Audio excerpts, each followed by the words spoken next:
한 주간의 정치권 핫 이슈를 속속들이 들여다보는 정치토론 왈가왈부 유용합니다. 오늘도 뜨거운 토론을 펼쳐주실 두 분을 모셨습니다. 강기정, 진성호 전 의원 나와 계십니다. 안녕하십니까? 안녕하십니까? 네, 두 분이서 오늘 뜨거운 토론 부탁드리겠습니다. 네. 예. 준비는 많이 하고 나셨나요? 아유, 더우니까 좀 뜨겁게 해야지.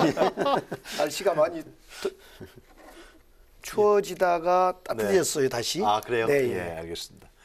자, 예산안 처리 법정 시한까지 이제 이틀밖에 남지 않았는데요. 여야가 막판 협상을 진행 중이지만 전망은 그렇게 밝지는 않은 상황인 것 같습니다. 내일 정부가 제출한 예산안이 본회의에 자동 부의돼도 여소야대 전국에서 처리가 쉽지 않을 듯 같네요. 자, 두 분의 전망을 먼저 들어볼까요? 네. 예, 예산안이 지금 아직 심사도 끝나지 않은 글쎄 것 말이에요. 같아요. 예. 소위 심사도 끝나지 않고 지금 삭감액, 그냥 감액액이라든가 증액 아무것도 돼 있지 않고 특히 이제 4조 원 세입 부족분에 대해서 어떻게 할 건지 이것이 지금 아직 정리가 안 된 것 그게 같습니다. 아직 해결이 안 됐죠. 네. 우선은 이제 예산안 심의에서 제 경험을 비춰볼 때는 이제 세법 심의가 같이 가야 되는데 문희상 의장께서는 세법과 관련된 많은 법안을 지금 집권 기일 지정을 해놨습니다. 네. 그러면 세법이 통과돼야지 세입이 정리되고 그에 따라 세출이 정리되는데 이런 과정이 지금 초벌구의도 안 돼 있다 이렇게 보여집니다. 그러면 어떻게 되는 겁니까, 이게? 참. 법정 시한은 무조건 넘기게 되고 이제 얼마나 넘길 건가. 대체적으로 그동안 2014년, 5년, 6년 14년, 5년, 6년 쭉 기한을 지켜졌는데 네. 이번에는 지금 안 아니, 지켜진 것 자동 같아요. 부의가 되는 건 어떻게 되는 거예요, 그러면? 이제 예산안이라는 것이 충분히 아무리 그 자동 부의가 된다 하더라도 여야 합의가 안 되면 그 정부안이 올라오면 부결을 시키는 거지요. 부결을 시키는데 그럼 일단 12월 3일까지 안 되면은 바로 자동 부의가 돼서 아닙니다. 자동 부의는 안 되고 합의로 법정 시한은 12월 2일입니다만은 네. 좀 더 연기할 겁니다. 아, 그 가능한가요, 그게? 네. 작년 같은 경우는 12월 6일 날 네. 역시 그랬죠? 법정 시한을 어겼는데 그럴 수밖에 없는 게 일단 12월 2일을 지키기는 거의 지금 물리적으로 불가능하다. 불가능하죠. 근데 이제 문제는 정부가 기본 설계를 잘못해서 갖고 온 겁니다. 근데 이 문제를 가지고 거기에 아마 원인이 있어요? 있는데 문제는 이제 뒤로 아마도 여야가 지금 뭐 마무리까지는 아니지만 하고는 있을 겁니다. 네. 뒤로는. 그런데 문제는 자, 그렇다면 지금 말씀하신 것처럼 여야 원내대표와 국회의장이 합의를 봐서 날짜를 잡는 건데 지금 나오는 이야기가 12월 7일 이야기가 나옵니다. 10월 7일 날 본회의에 예, 올리겠다. 그러니까 12월 7일 이전에 이제 나름대로 하는 건데 그렇다 하더라도 정상적인 프로세스를 밟기는 힘들고 소소위 해가지고 이제 밀실에서 이제 하는 건데 네. 어쨌든 이번에는 이 470조나 되는 어마어마한 예산을 이번에 던진 건데 거기서 4조 원의 세수결손을 기본 설계를 잘못한 데 대해서 지금 논쟁이 있기 때문에 제가 볼 때는 그래도 이걸 안 하고 여야가 견디겠습니까? 그러니까 한 12월 7일 뭐 본회의 지금 이야기 나오는데 12월 7일까지는 아니더라도 10일 이전에는 제가 볼 때는 뭐 합의 볼 것 같은데 어쨌든 네. 이 부분은 국회의장이 잘 중재하셔가지고 여야 원내대표가 또 책임감 가지고 해야 될 것 같고 정상적인 프로세스는 이제는 지킬 수는 없다. 이미 12월 1일 물을 건너갔다 그렇기 때문에 문제는 이제 국민 입장에서 과연 얼마나 괜찮은 안이 나오는 건데 제가 알기로는 쟁점이 되는 몇 가지 부분은 여야가 나름대로 합의 보는 게 좀 있기 때문에 남은 문제를 가지고 이제 붙는 건데 어떻게 될지는 뭐 지켜봐야겠죠. 아니 근데 4조 원의 세수 결손이 있잖아요. 예. 그것이 보이콧할 만한 그렇게 중요한 사안인가요? 저는 충분히 그렇다고 아니, 봅니다. 나중에 왜? 그걸 얘기하면 안 되는 아니, 거예요? 안 되죠. 왜요? 왜냐하면 지금 우리나라가 문제가 뭐냐면 아니 세수 들어오는 게 있어야지 나가는 게 있을 건데 네. 4조가 비어있는 안을 4조가 간단한 돈이 아닙니다. 예. 비어있는 걸 갖고 와서 이걸 심해 주시오. 이게 말이 됩니까? 저는 그전에도 굉장히 많은 예산이 있었지만 네. 4조 원이나 되는 세수 결손이 있는 예산안을 정부가 던진 걸 처음 봤습니다. 이 부분에 대해서는 뭐 저는 여당 원내대표도 이 부분에 대해서는 아마 짚고 넘어갈 것 같은데 네. 뭐 여야 간에 토론을 하고 또 이제 문제는 정부입니다. 기재부가 어떻게 할지 모르지만 네. 그 기간 중에 뭐 충분히 또 뭐 저는 해결할 수 있다고 보는데 어쨌든 이 문제 때문에 작년보다도 더 늦게 될 거다. 작년에 어이구. 12월 6일인데 어쨌든 올해는 12월 6일까지도 안 되고 시간은 좀 넘길 거라는 생각이 듭니다. 이번 이제 예산안 심의 과정을 지켜보면 두 가지의 큰 그 굴곡이 있었습니다. 하나가 이제 소위 예산 네. 소위의 구성의 숫자 문제와 더불어 야당과 자유한국당이 3대 조건을 내걸었지 않습니까? 뭐 조국 수석 잘라라, 또 일자리 관련 국정조사 받아라. 이러면서 시간을 많이 허비했습니다. 이때 좀 시간을 허비하면서 심사할 시간이 부족했고요. 두 번째 이제 시간이 조금 또 흘러간 것이 4조 원 세수 부족분 이건데 그 4조 원 세수 부족분 부분에 대해서 결론적으로 말씀드리면 야당으로서는 정부한테 정부 수정안을 다시 가져와라 충분히 요구할 수 있습니다. 네. 또 요구하는 게 맞고요. 네. 이건 정책의 어떤 예측 가능한 정책을 펴지 않은 정부의 잘못입니다. 네. 그러면 이 4조 원 세수가 발생했을 때 빨리 정부는 대책을 보고를 한다거나 대책이란 거 어디서 세수를 만든다거나 또는 반대로 어디 그동안 잡혀있는 예산 중에 잘라낸다거나 감액시킨다거나 정부가 빨리 대책을 세워야 되는데 야당에서는 수정안을 내라라는 건 정당한 요구고요. 정부는 세법부터 보고 보자라는 건 무책임한 태도였습니다. 그래요? 그렇습니다. 제가 2011년, 12년 예결위 민주당 야당 간사도 했습니다만 네. 아마 제가 이번에 야당이었다 하더라도 저는 정부한테 그렇게 요구했을 겁니다. 네. 그때 빨리 정부가 사과하고 심사를 해 들어가야 되는데 야당이 덜컥 여기서 또 거부를 글쎄 말이에요. 보이콧을 해버렸단 말입니다. 예산 소위 참석 안 하잖아요. 현재요? 그렇습니다. 예. 원인은 정부에서 제공했고 뭐 그 정부가 유류세 인하와 앞서 말씀드렸던 지방 소비세 인상을 통해서 정부가 제공했고 푸는 방식이 야당이 이것이 잘 풀지를 못했던 것 같아요. 요구하고 사과를 받고 정부로와 대화하고 여야 대화를 했어야 되는데 이걸 보이콧 방식으로 하다 보니까 시간이 많이 늘어져 온 것 같아요. 네, 뭐 물론 결론적으로 말씀드리면 과거에 저희들이 이제 국회의원 하는 시절에는 18대, 19대 때 보면 우리가 뭐 크리스마스에도 예산심의 했습니다. 선진화법 없을 때. 기억하시죠? 그러니까 과거에도 보면 어쨌든 그래도 12월 31일 넘긴 적도 아마 있을 겁니다. 굉장히 그러니까 핫한 건데 네. 문제는 이겁니다. 시간도 중요하지만 예산안의 품질이 더 중요한 겁니다. 근데 그때 생각하면 사실은 시간이 없지는 않으나 다만 국민에 대한 예의는 빨리 통과시키는 게 제일 맞다고 보는데 네. 근데 지금 정부가 너무 부실합니다. 제가 볼 때는. 이 정도는 아니 산수해도 이 정도는 이렇게 하면 안 되는 건데 이렇게 하니까 하는 거고 또 하나는 이제 야당 입장에서는 4조 원 세수 결손 플러스 지금 그 예산안 본질적인 부분에도 이제 문제가 많다. 일자리 예산 이런 데서 비판이 있는데 이런 것들은 제가 볼 때는 상당 부분 또 어떤 경우는 합의본 부분도 있습니다. 공개는 안 하지만 그렇기 때문에 마음만 먹으면 저는 12월 10일 정도에서 아마 되지 않을까 하는 생각이 듭니다. 10일 정도. 그러니까 이제 한 번만 더 말씀드리면 부실했다기보다도 10월 달 국회로 예산안을 정부 예산을 넘긴 이후에 소위 두 가지 정책이 변경된 거 아닙니까? 그러니까 유류세 인하라든가 지방 소비세 인상이 이것이 정부가 뭔 잘못된 정책을 펴다가 세수 결손이 발생된 게 아니라 어떻든 국민들에 대한 어떤 요즘 사정을 감안해 지방 분권의 차원이든 국민들에게 유리한 정책을 펴다가 발생한 문제이기 때문에 잘못은 잘못인데 용서할 잘못이란 거죠. 알겠습니다. 그리고 심사 과정에서 조정하면 되는 거예요. 그렇습니다. 나중에 예, 이제 예. 그런 될 부분만 겁니다, 제가 볼 때는. 그래요? 예. 내일쯤 될까요? 12월 안 되죠. 왜냐하면 심사를 제대로 해야죠. 이게 알겠어요. 그뭐 예. 급하게 한다고 해서 그렇게 하면 안 되고 제대로 따져서 10일 정도에만 하면 될 것 같은데. 네, 알겠습니다. 하여튼 뭐 국회는 그렇게 해서 또 문희상 의장이 또 가운데서 많이 중재를 하시는 것 같고요. 예. 정기국회가 12월 9일이던가요? 그러니까 정기국회 내에 12월 9일 처리하면 좋겠고 만약 처리가 안 되면 이제 임시국회를 열어야 되겠습니다만. 그거는 좀 그러네요. 그럼 국민들의 비난이. 예. 자, 저희들 오프닝에서 같이 이제 얘기한 거는 이 정도에서 마무리 짓고요. 저희들이 준비한 두 가지 주제로 넘어가겠습니다. 먼저 왈가왈부가 준비한 첫 번째 주제 화면으로 먼저 만나보시도록 하겠습니다.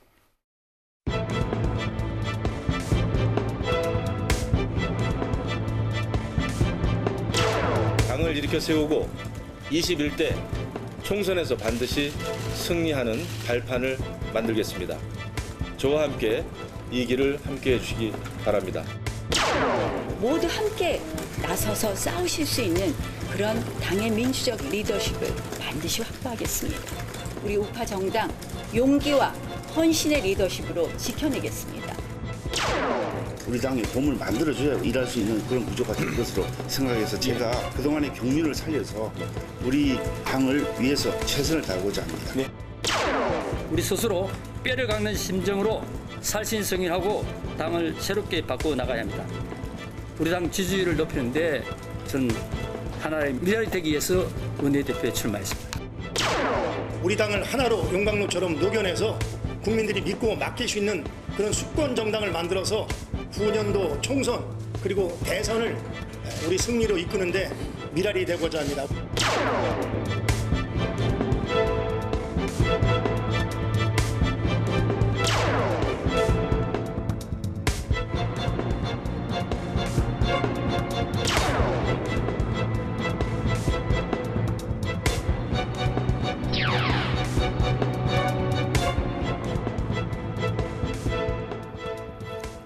네, 왈가왈부 오늘의 첫 번째 주제는 보수 통합보다 더 먼 당내 통합.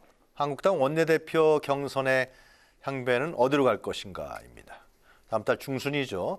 자유한국당 원내대표 경선을 앞두고서요, 후보들의 경쟁이 본격화되고 있습니다. 경선 구도도 서서히 그 윤곽을 드러내고 있는데요. 우선 비박계는 김학용 의원으로 교통 연계가 좀 된 것 같고요. 또 친박 잔류파에서는 유기준 의원과 나경원 의원이 지지를 받고 있는 것으로 알려지고 있습니다. 그런데 이제 결국 관심은 개파 간 대결 구도로 진행되고 있는 거 아니냐.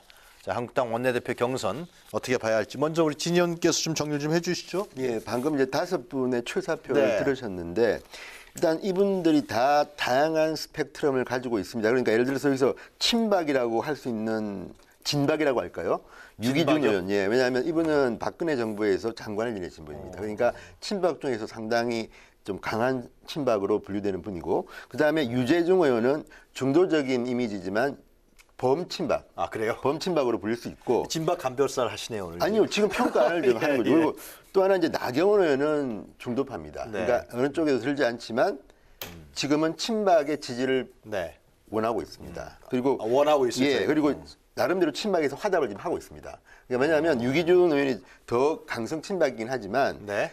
이 당선 가능성 같은 걸 보고 지금 일부 의원들이 나경원 지지를 선언하기도 하고 지금 분위기로는 나경원 의원이 조금 유리한 모양이고 김영우 의원은 비박입니다. 비박인데 그 나름대로 소신이 뚜렷하고 하지만 김학용 의원보다는 세는 좀 약한 걸로 평가받고 있고 네. 김학용 의원은 아시다시피 이 비박계에서는 강석호 이제 의원과 정리를 했습니다. 네. 내가 대표주자로 나오고 당신이 참아라. 그래서 이제 정리가 된 건데 지금 언론의 평가를 보면 네. 나경원, 김학용, 이강 그리고 이제 삼약 이렇게 이야기 나오는데 네. 그중에 이제 유기준 의원은 또 생각보다는 표를 더 들 수도 있는데 근데 알 수는 없는 게 유기준 의원이 과거에도 한번 출마했다가 표를 7표? 이게 좀 출마했다가 많이 못 얻었네요. 얻었고 또 나경원 의원 같은 경우는 이게 삼수인데 아, 그전에 삼수예요? 2번 떨어지셨는데 그때는 표를 상당히 얻었습니다. 2등도 하고 했는데 어쨌든 이번에는 꼭 하겠다고 이제 본인 의지는 강하고 또 김학용 의원은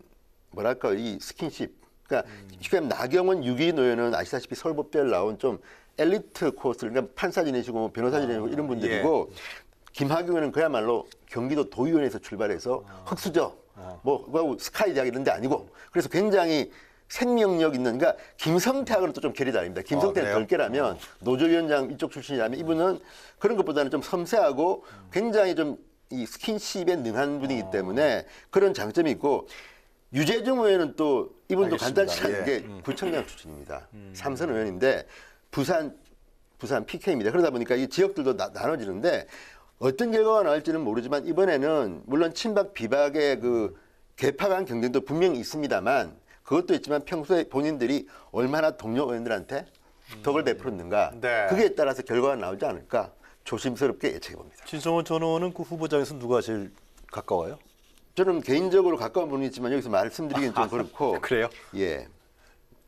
네. 근데 이 알겠습니다. 5분 지금 그 출마 선언이랄까 이 얘기를 잠깐 화면을 통해서 들어보니까 네. 총선 승리, 함께하자, 민주적 리더십, 우파 정당, 봄, 뼈를 깎는, 용광로 이런 주로 통합과 관련된 메시지를 내고 있는데요.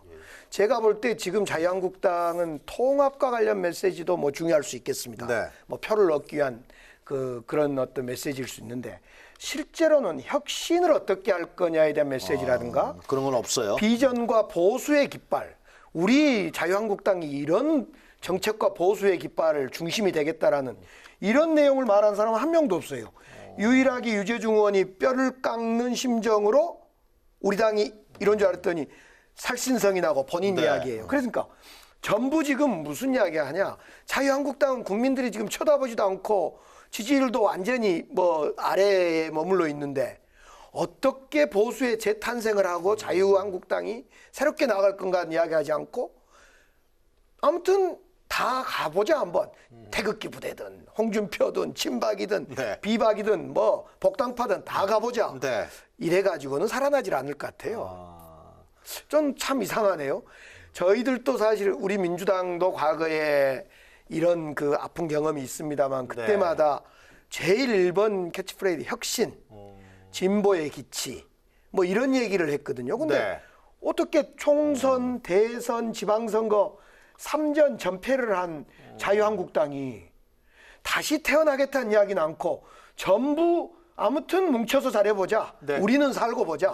이번 내년 총선에 우리 살고 보자. 이래야 누가 국민들이 살려줍니까? 이해 잘 안 간다는 말씀. 저 이해가 안 가요. 정말 정말로 좀 일견 저는 동의하는 부분이 있습니다. 왜냐하면 물론 이제 이분들이 혁신이나 계획을 이야기한 건 아닌데 이야기 안 한 건 아닌데 네. 문제는 이 부분이 편집된 것은 뭐냐면 기자나 PD의 시선에서는 저 말이 와닿았으니까 왜냐하면 저분들이 말씀 많이 했기 때문에 그런 문제도 있습니다. 그런데 이제 문제는 이런 것들을 편집한 거는 지금 제목부터가 지금 뭐 통합 아닙니까? 그런데 그런 것들을 가진 이유는 역시 당선을 위해서는 통합을 이야기하는 게 유리하기 때문에 이런 말씀들을 하는 게 아닌가 싶고요. 저는 강 의원님 말씀처럼 혁신을 이야기하고 미래를 이야기할 필요는 있습니다. 지금 제가 볼 때는 타이밍은 그렇고 또 하나는 저희 정당을 걱정해서 좀 감사한데 근데 반대로 이야기하면 지금 민주당은 한때 50% 중반에 있던 지지율이 네. 어제 발표된 리얼미터 조사는 네. 37%인가요? 뭐 떨어졌습니다. 네. 반대로 10% 정도 나왔던 자유한국당의 지지율은 리얼미터에서 같은 조사입니다. 네. 어제 26.2까지 치솟았습니다. 이게 뭐겠습니까? 네. 지금 트렌드는 자유한국당은 올라오고 민주당은 꼬꾸라지는 이런 형국이기 때문에 네. 저희 당을 걱정해 주시는 건 좋지만 민주당도 좀 하시라는 말씀을 드리고 두 번째 네. 지금 그럼에도 불구하고 좀 강 의원님이 말씀하신 원내대표를 하겠다는 사람이 이런 말보다는 정말 표를 구걸하는 게 아니라 나는 이렇게 당을 바꿔보겠다는 말을 해야 한다는 데는 저는 진짜 개인적으로 동감합니다. 네. 최근에 민주당 지지율이 떨어지고 자유한국당이 좀 오른 것을 두고 뭐라 할까? 두 분 다 상대방 당을 너무 걱정해 주셔서 걱정이 아니라 그래서 너무 요새 그 하락해가지고 착각을 많이 한 것 같아요. 지금 자유한국당이 이런 지지율 좀 오른 걸 핑계 삼아서 개혁을 또 맞아요. 보수의 재구성을 맞아요. 하지 않는 듯한 느낌이 들어서 이제 저는 많은 우려들이 되더라고요. 근데 이번 이제 원내대표라는 것이 사실은 전당대회 앞두고 지금 대리전 형태로 치러지고 있는 것 같아요. 그렇지는 않습니다. 아, 그렇습니까? 그런데 아니에요? 예, 그렇지 김병준 비대위원장이 사실은 비대위원장 되고 아무것도 못했다가 하면 또 너무 박한 점수고 아무튼 사실상 그 전원책 자르는 거라든가 물론 어제 누굽니까 저기 오세훈 시장 다시 들어온 것 이런 거 있습니다만은 김병준 비대위원장도 못한 거라 보니까 원내대표 후보들이 못한 것 아니냐 저 개혁과 혁신의 작업에 뛰어들지 못한 것 아니냐 이런 생각도 좀 해봅니다. 그렇죠. 근데 제가 이제 김병준 비대위원장을 좀 옹호를 한다면 이런 말씀 드릴 수 있는 게 이분은 그야말로 비대위원장입니다. 그리고 본인은 2월까지밖에 안 하겠다는 건데 아까도 말씀드리지만 개혁이라는 거는 사람 인적 쇄신이 중요한데 12월 중순에 첫 인적 쇄신이 시작됩니다. 그렇기 때문에 김병준 위원장 얘기는 조금 이따 아니 근데 왜냐하면 지금 말씀하시니까 기회를 드리니까. 아니 근데 그렇기 때문에 지금은 차근차근 밟고 있다. 그리고 또 하나는 그래서 지지율이 26.2까지 올라온 거기 때문에 네. 민주당은 지금 뭐 청와대도 요새 좀 떨어지고 그렇고 있고. 떨어지고 뭐 하는데 본인들 걱정해야 되는데 왜냐하면 여당이 여당 역할을 너무 못하니까 야당이 지금 올라오는 거 아닌가요? 저는 우리 민주당 지지율이 거기 간 게 아니고요. 제가 볼 땐 바른미래당 쪽 지지율이 자유한국당 쪽으로 옮겨가는 것도 같고. 중도하고 예, 예. 이런 데서 많이 왔는데 어쨌든 지지율은 예, 이제 뭐 나중에 또 얘기를 하고요. 그럼 원내대표 경선의 우리 국민적 시각에서 봤을 때 어떤 포인트가 있는 겁니까? 지금 언론이라든가 이제 다른 쪽에서는 결국은 계파 갈등이 아니냐. 그래서 통합을 주장하는 거고 계파에 의한 선거 이런 부분들이 결국은 한국당을 원내대표 경선에서 보는 관전 포인트가 아니냐. 이런 비판이 있거든요. 근데 사실 그건 아니라는 겁니다. 아니요. 원내대표 선거라는 것은 네. 플로어 리더를 뽑는 겁니다. 그러니까 뭐냐면 여당이든 야당이든 원내대표가 국회의원들끼리는 법이라든지 예산이라든지 할 때 협상을 하는 창구가 되는 겁니다. 그러니까 네. 당대표는 실권이 강하지만 원내대표는 정말 일하는 현장에서 가장 프론트 라인에 서는 건데 그렇다면 국회의원들 사이에서 뽑는 겁니다. 그러니까 이 선거가 참 힘들다는 게 뭐 관련도 아시겠지만 여당이든 야당이든 간에 원내대표 선거는 누가 당선될지를 예측하기가 힘든 이유가 네. 개파는 이쪽이 훨씬 많은데 평소에 형님 동생 스킨십하고 이런 사람이 꼭 되더라고요. 제가 볼 때는 굉장히 우리가 볼 때는 막 서울대 나오고 무슨 뭐 판사님도 하셨고 이런 분들이 많습니다. 그리고 많은데 네. 의외로 뭐 몇 분 있지 않습니까? 늘 나와가 안 되는 분들이 계신 이유가 뭐냐면 국회의원들은 굉장히 머리가 잘 들어갑니다. 내가 누가 되는 게 좋겠는가. 그러니까 원내대표를 뽑는 거기 때문에 이거는 치열한 경쟁이고요. 저도 이제 몇 번 원내대표 선거할 때 찍어보면요. 네. 집에 찾아오고 뭐 밤에 영화 보고 있는데 뭐 삐삐 뭐 전화해가지고 뭐 원내 부대표라 이게요 우리 생각은 이상으로 어마어마한 겁니다. 그러니까 그좀 결과를 왜냐면 저는 5분 다 훌륭한 분이기 때문에 누가 네. 된다는 말은 안 하지만 그 전쟁이 지금 치열하게 벌어지고 있을 것이다. 다만 이거는 네. 국민들 입장에서는 그럼에도 불구하고 지금 말씀하셨던 계획을 이야기하고 그런 분이 알겠습니다. 되었으면 좋겠는데 지켜봐야죠. 뭐. 그 김학용 후보는 지금 김무성 의원하고 상당히 가깝잖아요, 그죠? 사실상 좌성태, 우하경 이라고 이럴 그러잖아요. 정도로 하는데 그렇다고 그리고 친박에 이제 뭐 유기준 나경원 의원이 있으면 결국은 이 친박과 비박 간의 대결 아니겠어요? 이 전당대 전추종이라고 하는 거고. 네, 진원님 말씀처럼 뭐 꼭 개파만 작동하진 않겠지만은 개인 호불호 네. 이런 게 작동할 겁니다만은 일단 개파 부활이 시작됐다고 보여지고요. 두 번째로 대신 친박은 좀 희석된 것 같습니다. 친박은 좀 희석된 것 같고 결국은 전당대회의 대리전, 전대에 누가 돼야지 유리할 건가. 또 더 나아가서 총선 때 나를 누가 좀 엄호해 줄 거냐 이런 계산도 할 거고 결국 이제 그런 속에서 지금 현재 김성태 원내대표가 다음 달 11일까지 임기인데요. 네. 김성태 원내대표가 어땠다 이 평가를 하기 시작할 겁니다. 그래서 김성태 원내대표 너무 강성이었어. 그러면 이번엔 좀 감성적인 나경원 여성 원내대표 어때? 뭐 이런다거나 아니면 그래 김성태 원내대표 잘했어. 제대로 한 놈만 팬다 캐치프레이처럼 잘했어. 그러면 누가 제일 셀까? 누가 여기서 제일 세지? 김학용일까? 뭐 유기준일까? 이러면서 그 어떻든 의원들이 호불호 개파도 생각하지만은 결국은 자유한국당을 누가 잘되게 만들어서 내가 총선 공천을 받는데 또 총선에 이기는데 도움될까? 네. 지금 우리 의원들은 이번 원내대표는 다음 전당대회도 하겠지만은 다음 21대 총선에 나에게 콩가루 한 조각 정도라도 누가 도움될까? 이 계산을 할 겁니다. 알겠습니다. 민주당에서는 어느 분이 원내대표 되는 게 그 파트너로 제일 좋아요? 저는 이제 개인적으로 김학용 의원하고는 축구 같은 멤버이기도 하고 축구요? 대화를 많이 했습니다. 김학용 의원은 대화가 모두하고 다 이렇게 끄떡끄떡 하시는 변하고 굉장히 그래서 저 소통을 잘하는 그렇죠. 분이에요. 소통을 하니까 우리 민주당이 협치 준비가 돼 있다면 김학용 의원이 협치는 잘할 것 같아요. 네, 알겠습니다. 좀 전에 김병준 비대위원장 얘기하셨는데 이 원내대표 선거와 김병준 비대위호하고 어떤 연관이 있나요? 그러니까 이게 그 타이밍을 보면 굉장히 재밌는 게 네. 스케줄이 이렇습니다.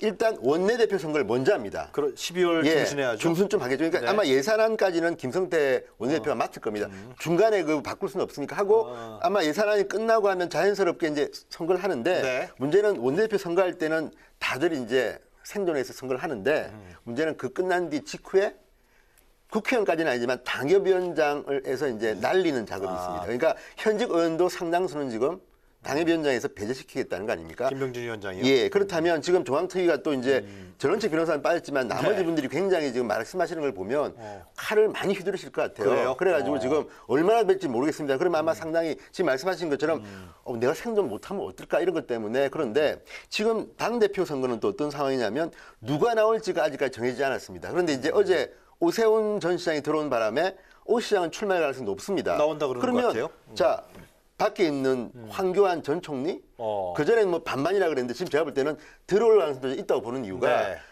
아까도 말씀드렸지만 자유한국당이 굉장히 힘들 때는 밖에서 보는 게 맞습니다. 왜? 막 혼란이 끝난 뒤에 들어와서 대통령 후보로 뭐 나오면 되는데 네. 지금 분위기가 한국당이 좀 되는 분위기로 가니까 그럼 빨리 들어와서 해야지 뭐 어려울 때는 밖에 있다가 잘 되니까 들어오면 그러면 안 되거든요. 그러니까 네. 황교안도 들어와라는 거고 홍준표 전 대표도 아마 출마할 가능성이 있다고 봅니다. 그래요? 예, 지금 움직이는 걸 보면 그렇다 그러면 이번에는 뭐 김태호 전 지사도 나올 테고 굉장히 많은 사람이 나올 겁니다. 그래서 지금 누구죠? 황교안, 오세훈, 예, 홍준표, 김태호, 또 김성태. 김용재 사무총장 안 나옵니다. 왜냐하면 아니 김성태. 김성태 원내대표는 나올 확률이 있지만 저는 반반으로 봅니다. 그래요? 최고위원으로 나올 수 있고 당대표로 나올 수도 있는데 김무성 의원도 안 나오나요? 김무성 의원은 안 나옵니다. 제가 알기로는. 그러니까 뭐 김문수 지사도 나온다고 그러면 어우 큰 선거가 되겠죠. 네. 그러니까 그때는 그러니까 당대표 선거는 굉장히 큰 선거고 원내대표는 의원들끼리 하는 선거이기 때문에 저희들도 사실 짐작하기 힘들고 저는 나경원 의원 같이 지금 말씀하신 것처럼 여성 의원이 야당에 한 번도 원내대표가 여성이 한 적이 없습니다. 아, 그래요? 그런 의미에서 저는 나경원 같은 여성 의원이 원내대표를 한번 해보는 것도 또 나 의원은 싸움도 좀 합니다. 제가 알기는.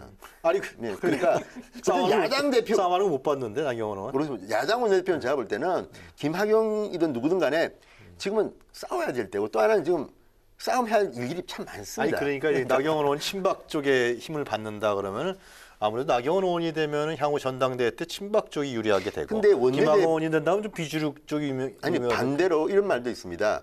원내대표를 친박이 하게 되면 근데 나경원 의원은 친박은 아닙니다. 친박이 민다는 거죠. 그러니까 친박이 만약 원내대표가 되면 오히려 전당대회에서는 자연스럽게 비박이 될 가능성이 좀 있고 반대로 비박이 원내대표도 하고 당대표도 한다고 할 때는 조금 균형이 그렇기 때문에 이게 원내대표가 누가 되는 게 누구한테 유리할지는 아무도 모릅니다.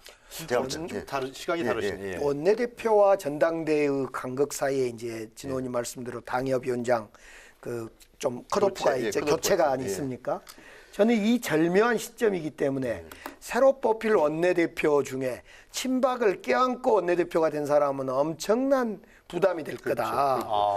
왜요? 지금 당협위원장 중에 꼭 뭐 친박만 교체된다고 보장은 않겠지만 가능성이 친박 쪽에 있는 소위 원조 친박들이 교체된다고 보면 그 교체될 때 원내대표가 아니 선거 표 도와줄 때만 도움 받고 잘리면 너는 너 알아서 해라 이러지 못할 거 아닙니까 인지상정으로. 그런 점에서 이 원내대표는 만약 친박 쪽 도움을 받아서 원내대표가 예를 들면 나경원 의원이 원내대표 된다. 아마 나경원 의원은 일 못할 거라고 저는 생각합니다. 그런 점에서 그거 당연히 계산해야 될 것 같고요. 두 번째로 이제 저는 이 원내대표가 엄청 중요할 것 같아요. 다음 당대표는 지금 예측 불허 아닙니까? 집단 지도체제로 할지 또 뭐 순수 지도. 순수로 갈 수도 있고. 또 누가 진짜 당대표 내지는 저 지도부의 최고위원이 될지도 모르고 그런 상태에서 원내대표는 적어도 내년 11월까지 붙박이로 이제 최고위원이 된 거 아닙니까? 정책위 의장도 최고위가 됩니까? 그렇죠. 왜 들어가죠? 그러니까 이번에 원내대표와 정책위 의장 파트너 러닝메이트 둘이는 적어도 굉장히 중요하네요. 아주 최고위원 딱 멤버 두 표입니다. 두 표. 그러면 내년 11월이라는 것이 이제 칼부림 나고 공천을 앞두고 정말 그냥 악소리 날 때인데 둘이가 딱 버티고 있다는 건 이거 어마어마한 언근이기 때문에 이번 원내대표와 정책위 의장의 런닝메이트 투표 2주 이 선거는 지금 현직 121명입니까? 우리 야당 자유한국당 입장에서 의원들 입장 한 분 한 분은 과거 어느 원내대표보다 목숨줄을 맡기는 그런 원내대표 선거가 될 겁니다. 친박과 비박의 차이가 굉장히 크겠네요. 그럼에도 불구하고 실질적으로는 효과가 없을 것 같은 게 일단은 지금 비대위가 쉽게 하면 이제 인적 쇄신을 하는 겁니다. 그러니까 원내대표가 누가 되든지 간에 된 뒤에 김용태 사무총장이 조광특위 위원장을 맡고 있고 또 김용태 위원장은 나는 손 안 된다. 외부 인사들이 기준을 만들라고 했기 때문에 칼을 휘두른다 그러면 원내대표나 정책위원장도 어떻게 할 수가 없습니다. 또 어떤 경우는 본인도 당협위원장에서 날아갈 수가 있다. 진 의원님은 개파 간의 갈등이 별로 없다. 뭐 그런 식의 그만 뉘앙스. 아니요, 있죠. 그렇지만 있더라도 결코 막을 수는 없다. 왜냐하면 그럼이 국민들이 인적 쇄신하라고 저는 강기정 의원 말씀처럼 자유한국당은 지금 혁신을 해야 되는데 국민들 눈에는 혁신이라는 거는 인적 쇄신이 사실 처음인데 그걸 안 하고 또 원내대표가 됐다고 해서 그러면 그거 하지 마 막아.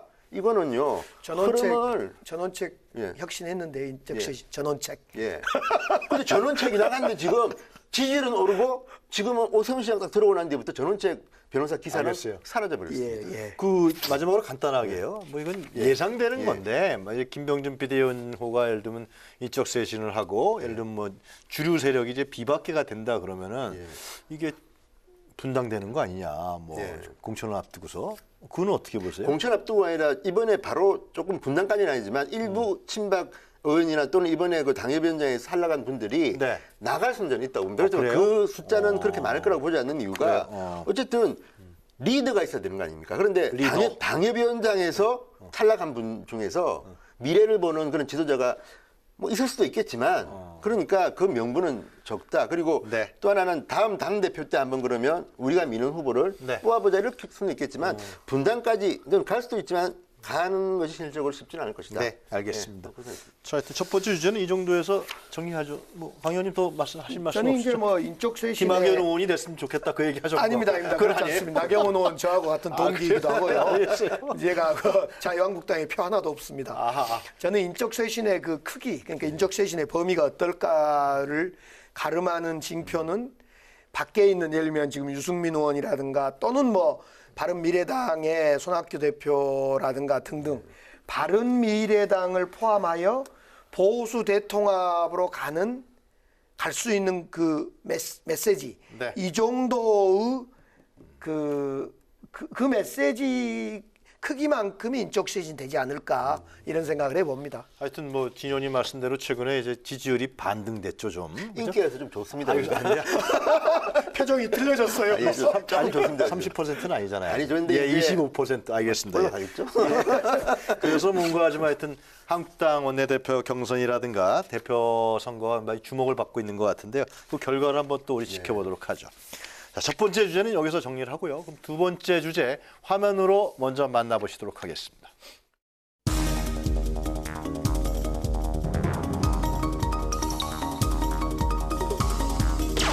연동형 비례대표제는 민주당이 20대 총선에서 내세운 공약입니다. 이제는 토시 달지 말고 연동형 비례대표제를 그대로 수용해 줄 것을 다시 한번 촉구합니다. 거대 양당은 눈앞의 숫자 계산에 집착하지 말고 진정 제대로 된 정치개혁의 길에 동참해 정기 국회 내에 민심 그대로의 선거제도 개편 결단을 내리기를 다시 한번 촉구합니다. 여당이 공약하고 국민이 바라는 선거제도 개혁의 방안은 민심과 의석수를 일치시키는 연동형 비례대표제임을 민주당도 모르지는 않을 것입니다.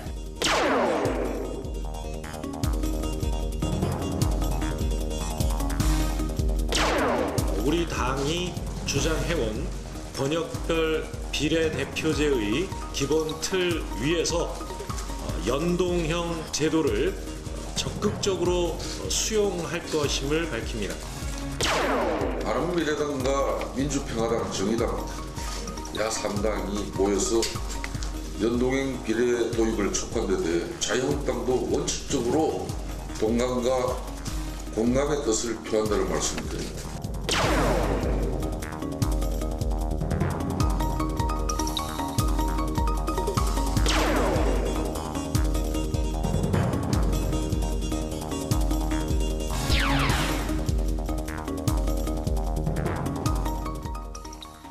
네, 왈가왈부 두 번째 주제는 태풍의 핵 선거제 개혁, 연동형 비례대표제 도입 가능할까입니다. 요즘 정치권의 뜨거운 쟁점 중 하나가 바로 선거제도 개편이죠. 특히 연동형 비례대표제 도입, 비례대표를 이용해서 정당 득표율과 의석수를 맞추는 제도라고 할 수 있는데요. 야3당이죠. 한국당을 제외한 야3당은 연동형 비례대표 제도를 수용해야 된다고 강력히 주장하고 있습니다. 자, 민주당과 한국당이 어떤 입장을 보이는지 궁금한데 하여튼 민주당은 조금 전에 윤원중 사무총장이 권역별 대표제를 하면서 거기에 비례대표 연동형을 하겠다 이렇게 또 얘기를 했어요. 한국당의 입장 김성태 원내대표도 하여튼 뭐 공감을 표시한다 그랬는데 어떤 걸 공감을 표시하는지 제가 잘 정확한 거 원칙적으로 좋은데 자 제가 등제 어느 정도 정리를 해드렸는데 먼저 지금 민주당 입장이 난처한 겁니까? 어떻게 되는 거예요? 아니요, 전혀 난처하지 않습니다. 그래요? 뭐 제 개인 의견을 좀 보태서 민주당 입장을 말씀드리면 네. 지금 대한민국 선거제도는 비례성과 대표성이 맞지 않다. 그러니까 예를 들면 서울시 이번 지방선거에 보면 40여 프로의 득표한 민주당이 90% 이상 의석을 다 가져버렸어요. 네. 또 뭐 총선 보더라도 민주당이 약 25% 얻었는데 실제로 총선 의석은 40% 가까이 얻게 되고 그래서 이 비례성과 대표성을 정확히 갖추는, 그러니까 국민 표심대로 의석수 갖자, 이런 원칙에 대해서는 오랫동안 우리 민주당이 주장을 했습니다. 그래서 연동형에 대해서 좋다. 또 권역별 비례 좋다. 저희들이 민주당이 생각하는 건 권역별에 포인트가 가 있습니다. 왜? 지역주의가 행해서 영호남이 의석수가 차이 나고 영남, 대구, 경북에 한석도 없으니까 뭐 지금은 있습니다만은, 또 자유한국당은 호남에 없고 뭐 지금도 이제 이정현 의원이 있습니다만은, 이런 식으로 권역이 너무 소외되니 권역별 연동형 비례로 가자. 이것은 우리의 공약이었습니다. 그래요? 예, 그렇습니다. 문제는 연동형 비례제를 도입했을 때 문제는 다당제가 오게 되는 거 아닙니까? 지금 단순 계산으로 하더라도 정의당이 원내 교섭단체 약 40석 되니까 다당제가 되는데 대통령 중심제에서 그러면 다당제가 효율적이냐? 지금 방식으로 국회는 되는 것도 없고 안 되는 것도 없다고 국민들이 그러니까 네. 좋다. 그럼 연동형 비례제, 특히 연동형 권역별 비례제로 가되 국회의 협치 가능한 제도를 만들어라. 그것이 선진화법도 좀 고치고 네. 뭐 연정이라는 제도까지 어떻게 갈지 모르겠지만 뭔가 국회가 일할 구조를 만들면서 다당제로 가고 불가피하게 연동형 권역별 연동형 제도는 다당제로 가니까 그걸 야당이 됐든 이렇게 제안을 해야 되는데 그걸 제안 않고 그냥 연동형 비례제로 하자 하니까 국정을 책임져야 할 여당 입장에서는 아니 그렇게 해놓고 그러면 그 국회가 완전 올수도발한 거냐 이런 우려가 있는 거죠. 아니 근데 말을 바꿨다는 거 아니에요? 지금 정의당이나 민평당에서 민주당한테 비판하는 거는 그렇지 않습니다. 대통령도 연동형 비례제를 했다 그러고 그 민주당도 원래 그랬는데 왜 말을 바꿔서 권역별로 바꾸냐 그랬? 아닙니다. 저희 민주당은 수년 동안 공약, 총선 대선 공약에서 정당 명부식 권역별 비례대표입니다. 사실은 정당 명부식 권역별 비례대표라는 것이 연동형 비례대표와 똑같습니다. 사실 연동되는 거예요. 그렇습니다. 근데 이제 어디선가 오해가 생겼던 것이 100% 연동제냐, 뭐 50% 연동제냐 이런 이야기가 나오기 시작했는데 이건 혼란을 가중시키는 겁니다. 100% 연동제라는 건 존재하지 않습니다. 당연히 50% 연동제도 존재하지 않는 거고 그런 점에서 우리 민주당 입장은 초지일관 권역별 정당 명부제 권역별 비례대표제입니다. 문 대통령 공약도 그거였나요? 그거 다 그랬고 우리 당의 공약도 그렇고 이걸 얘기하다가 아마 이해찬 당대표가 마치 권역별 그 연동형 비례는 아니다 뭐 이런 비슷한 뉘앙스의 말이 나왔는데 이건 오해가 있었던 것 같아요. 한국당의 입장은 근데 하여튼 원칙에는 공감한다 그러는데 뭘 공감하는지. 그러니까 지금 제가 이제 결론을 말씀드리면 악마는 디테일에 있답니다. 왜냐하면 전부 다 비례대표, 연동 비례대표제를 이야기하는데 계산은 다 다릅니다. 그리고 또 하나는 지금 강 의원도 말씀하셨지만 대한민국의 의회 제도의 역사와 토양이 있고 북유럽이라든지 또 유럽, 뭐 독일 같은 나라가 다릅니다. 역사가. 근데 거기는 또 대통령제도 아닙니다. 그런데 만약에 지금도 민주당이 120석 좀 넘는데 대통령이 참 일하기 힘든 구조 아닙니까? 그런데 만약에 이런 식으로 해서 다당제가 될 때는 또 한국당이든 민주당이든 보수든 진보든 누가 대통령이 되더라도 우리나라 같은 대통령제 구조화에서는 상당히 저는 힘들어질 것 같은 생각이 들고요. 또 두 번째는 저는 민주당이 생각하는 그런 비례대표제 아이디어도 좀 괜찮다고 보고 또 이제 한국당은 어떤 생각을 하냐면 저 아이디어대로 하게 되면 권역별로 하게 되면 영남에서 민주당 의원들이 당선될 가능성은 상당히 높습니다만 호남에서는 되겠지만 상당히 적습니다. 이 비중을 보면. 그러니까 다들 이제 시뮬레이션을 해보면 나옵니다. 예를 들어서 제가 계산해 보니까 지난 20대 국회의원 선거를 해가지고 연동형 비례대표제로 이제 간다고 하면 민주당은 그때 123석을 먹었는데 110석으로 줄어듭니다. 잠깐만 이게 좀 정리를 하죠. 그러니까 이게 말이 그러니까 권역별 비례대표제하고 그냥 지금 그 제3당에서 요구하는 연동형 비례대표제하고 어떤 차이가 있는지. 연동형 비례대표제가 큰 개념이고요. 연동형 비례대표제란 것은 우리가 1인 2표 아닙니까? 정당 투표와 지역구 투표를 연동시키겠다라는 거 연동형 비례대표제고. 그러면 연동형 비례대표제에 그 비례대표제를 나누는 방식이 전국구로 전국을 1번부터 57번까지 비례대표를 선정할 거냐 아니면 호남권, 영남권에서 전국에 6건으로 할 거냐. 중앙선관위가 국회에 내놓은 법에 의하면 전국을 6군데로 나눠서 그 6군데마다 비례대표 순번이 있습니다. 그래서 지역구에서 그 의석만큼 획득하지 못하면 그 비례대표 의석을 획득하는 그런 점에서 저는 가장 중요한 것은 지금 연동형 비례대표제보다 더 쉬운 개념은 비례성과 대표성을 보장해 줄 거냐 안 해줄 거냐 문제입니다. 권역별이라는 것은 이제 각 권역별로 그렇습니다. 비례의원 수를 이제 확정하는 거고요. 그렇습니다. 그런데 제3당에서 주장하고 있는 연동형, 그들이 얘기하는 연동형 비례대표제라는 것은 결국 이제 전국에 따른 정당의 비율. 아마 정의당은 전국으로 연동시키자 갈 거고, 그래서 이제 평화당이나 바른민주당은 지역별 연동형을 주장할 겁니다. 그래서 중요한 건 지금 이 시점에서 이제 정치개혁 특위나 이런 데서 당에서 협상을 할 때 연동형 비례제도를 할 거냐 말 거냐를 정리를 먼저 해야 됩니다.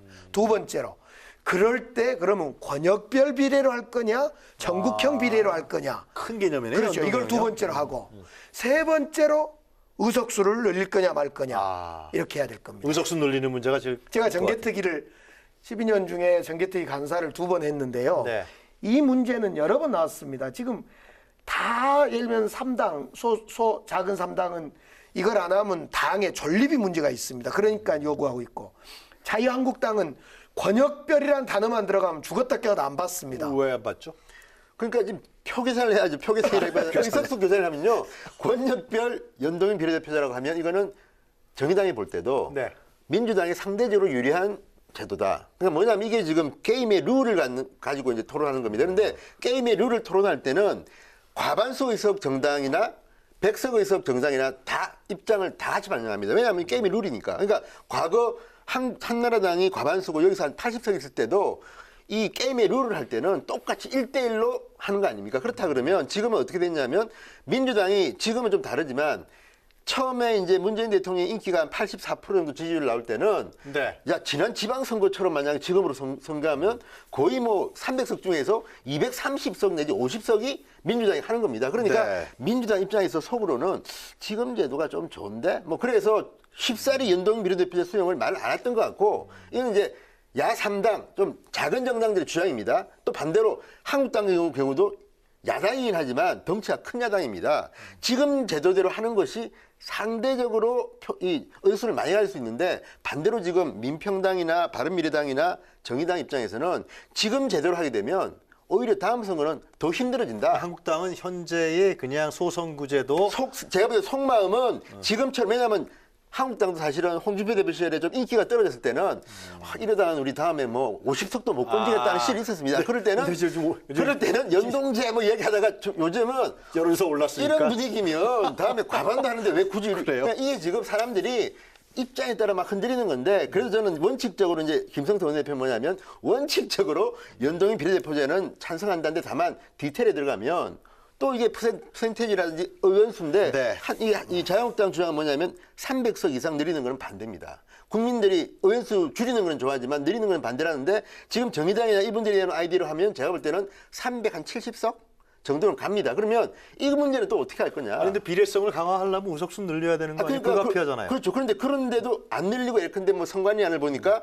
200대 100 정도로 그러니까 지금보다 비례대표는 상당히 많이 늘어나는 거고 지역구는 한 40, 50석 주는 겁니다. 그게 합의가 되겠어요? 그러니까 이게 지역구원들이 그걸 합의해 주겠어요? 안 해주지? 아니 근데 그렇게 하는 거죠. 만약에 300석을 하고 연동형 비례대표를 도입한다고 하면 어떤 식으로 하든지 제가 볼 때는 비례대표는 늘어나게 돼 있고 지역구는 줄여야 됩니다. 그래서 나오는 게 뭐 중대선거구제 지금 이야기도 나오고 뭐 농촌은 소선거구제. 그래서 지금 굉장히 논의가 복잡하게 진행되기 때문에 이거 제가 볼 때는 정리하는 거 우선 쉽지 연동형 비례대표제하고 의석수 늘리는 문제를 동등하게 보면 안 됩니다. 연동형 비례대표제는 지금 54석, 비례대표 54석이죠. 54석 가지고도 합니다.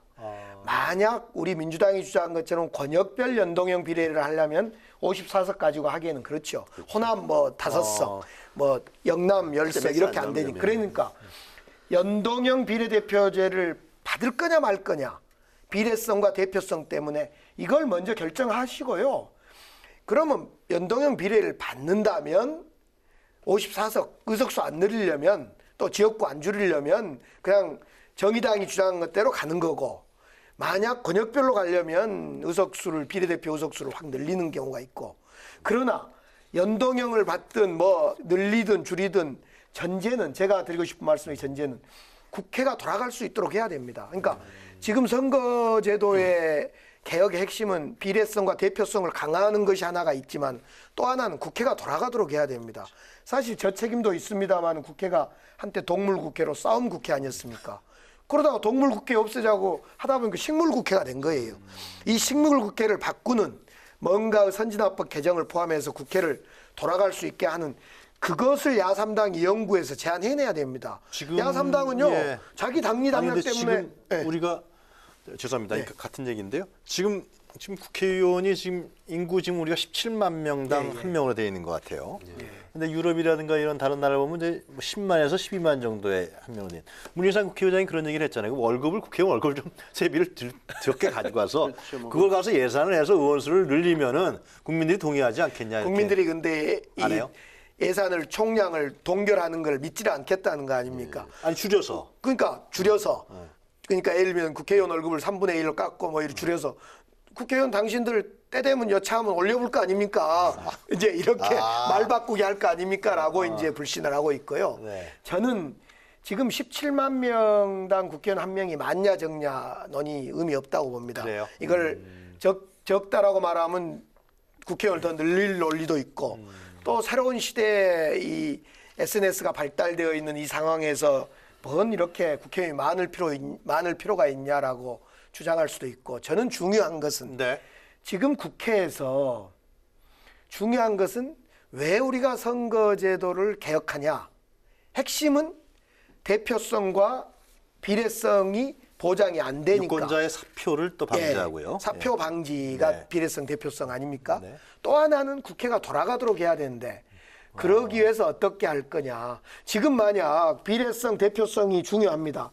그래서 연동형 비례만 실천해 놓고 다당제 만들어 놓으면요. 국회는 맨날 싸우게 됩니다. 그리고 우리가 이제 생각해 볼 게 미국이나 일본을 생각하면 우리나라 국회의원 1인당 인구수가 적습니다. 거기는 뭐 많이 적어요. 26만이에요. 뭐 70몇만 명도 하는데 근데 다만 유럽과 비교하면 근데 유럽은 우리와 다른 의원 내각제다 다당제가 역사가 굉장히 깊습니다. 그렇기 때문에 거기는 서로 조율이 되는데 우리는 대통령제 하에서 이렇게 하는 게 저는 온당한가 하는 생각이 들고요. 네. 또 하나 문제는 뭐냐면 자, 미국 같은 나라는 비례대표가 없습니다.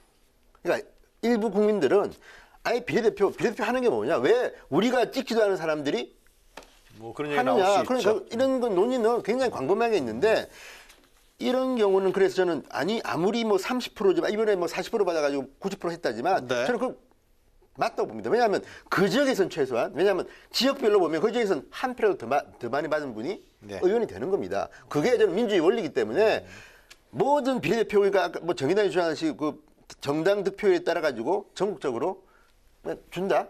그게 과연 민의를 반영하는 건지 그거는 저는 한 번 더 논의할 필요가 있다고 생각합니다. 말씀하신 걸 제가 들어봐도 그러니까 이 지역에 나오는 후보자를 유권자들이 선택하는 표심 그것도 이게 무시하면 안 될 것 같고요.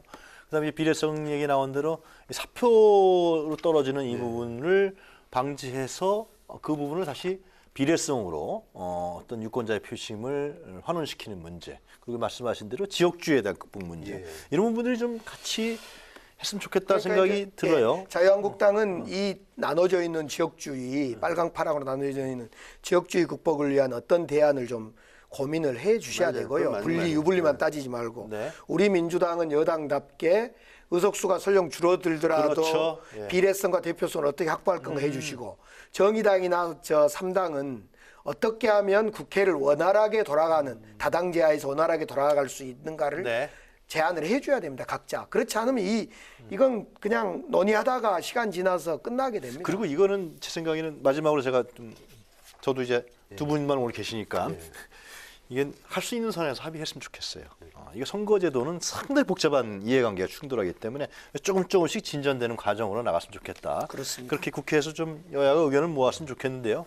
하여튼 뭐 지켜보도록 하죠. 이게 내년 몇 월까지 해야 되는 거죠? 이걸 내년 2월인가? 아니요, 시간은 좀 있는데. 1년 전에 이게 선거제도 개편이 돼야 되는 거 아니에요? 근데 제가 볼 때는 쉽지 않을 것 같습니다. 예. 법적으로는 1년 전이지만은 국회의원 선거구제 내용 내지는 지킨 적이 선거제도는요.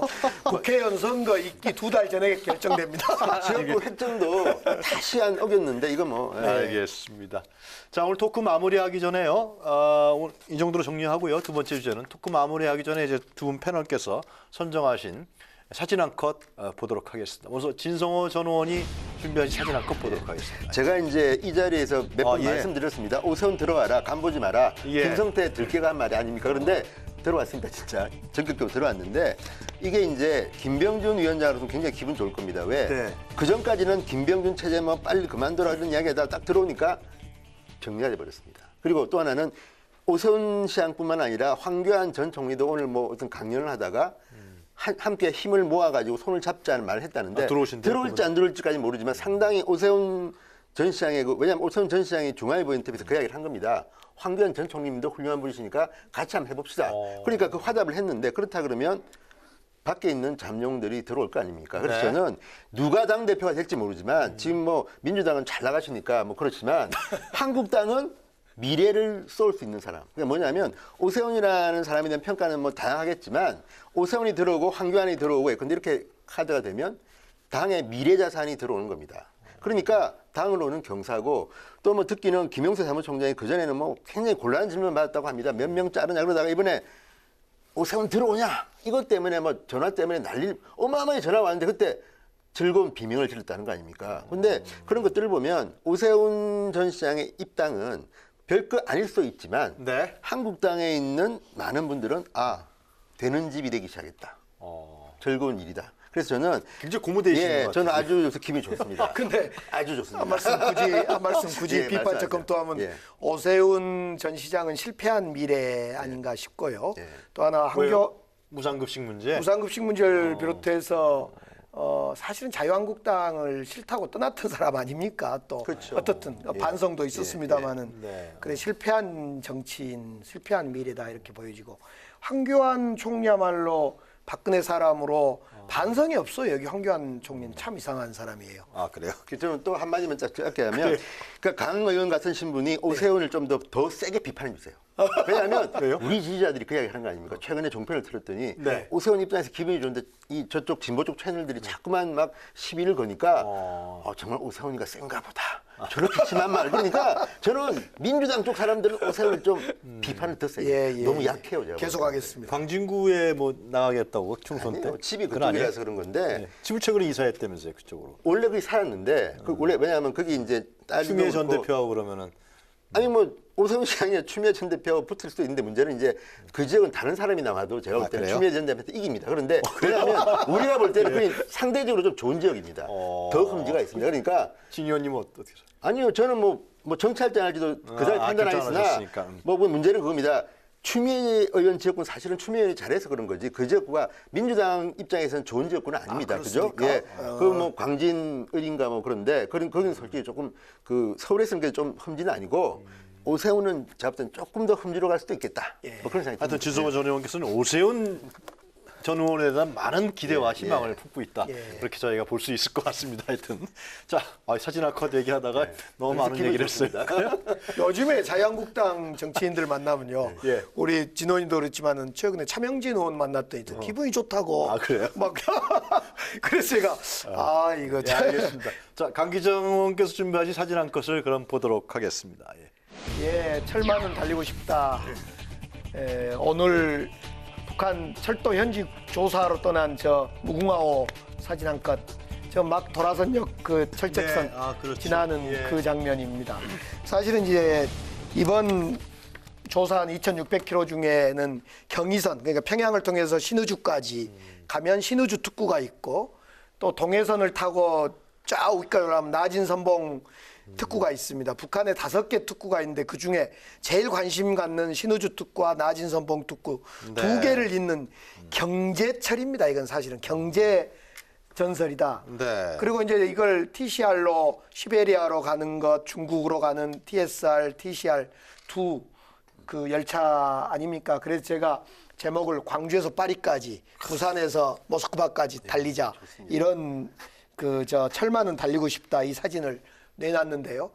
이번 조사가 끝나면 연말에 이제 철도 조사에 기초해서 착공식을 하고 네. 내년부터 이제 이 철도 기공 이제 남북 관계 잘 풀리고 유엔 제재가 해제되는 속에서 이제 철도가 깔리기 시작할 것 같은데요. 네. 그 제재 완화가 돼야 된다면서요. 그렇죠. 남북 관계 풀려야죠. 저건 북미 관계가 풀려야 되는. 북미 관계가 비핵화가 돼야죠. 그러니까. 비핵화 한반도 평화가 풀려야 될 것 같고 제가 이런 생각을 해봤어요. 네. 일부 의원들이 도대체 우리 한국 대한민국이 돈도 없고 그런데 왜 북한 철도에 관심 갖냐 이렇게 표현하신 분들도 계세요. 네. 돈이 많이 듭니다. 2조 막 들고 그런데 일제 일본이 과거 우리 식민지를 삼을 때 왜 일본이 철길을 붙여놓고 도로부터 닦았을까? 바로 경제적 약탈, 물론 만주로 가기 위한 것도 있었습니다만은 경제적 약탈 내지는 경제적 종속을 시키기 위해서 그런 거다. 그런 점에서 저는 이 경의선과 동해선 오늘부터 18일간 조사하는 이 두 선은 신의주 특구와 나진선봉 특구에 이어져 있다. 네. 이 점을 저는 생각하고 싶어요. 그러면 부산에서 출발해서 만약에 가정입니다만은 부산에서 출발해서 파리까지 가는데 얼마나 걸리나요? 만약에. 지금은 우리가 블라디보스토크까지 비행기나 배로 가서 거기에서 철도로 가게 되면 우리가 만약에. 시베리아 철도를 횡단하면 보통 한 10일씩 갑니다. 네. 근데 질려서 못 한다 그래요. 그러니까 그 10일 플러스 부산에서 저 블라디보스토크까지 가는 열차는 뭐 24시간이면 가지 않겠습니까? 뭐 24시간이 뭡니까? 근데 이제 그 표현이 휴가에서 모스크바에서 자고 또 가고 파리까지는 아닙니다. 저는 이미 1990년대쯤에 네. 썼는데 부산에서 런던까지. 왜냐하면 파리, 그러니까 지하 해전에서 터널까지? 런던까지 가는 거고요. 그러니까 원래는 뭐냐면 부산에서 출발한다고 하면 또 심지어는 동경에서 지하로 해서 걸쳐서 런던까지 가는 겁니다. 그런데 이제 얘기네요. 그래서 파리보다도 저는 런던까지. 런던도 부산에서 좋습니다만은 2년 전에 제가 독일 베를린에 익스프레스 머물 때요.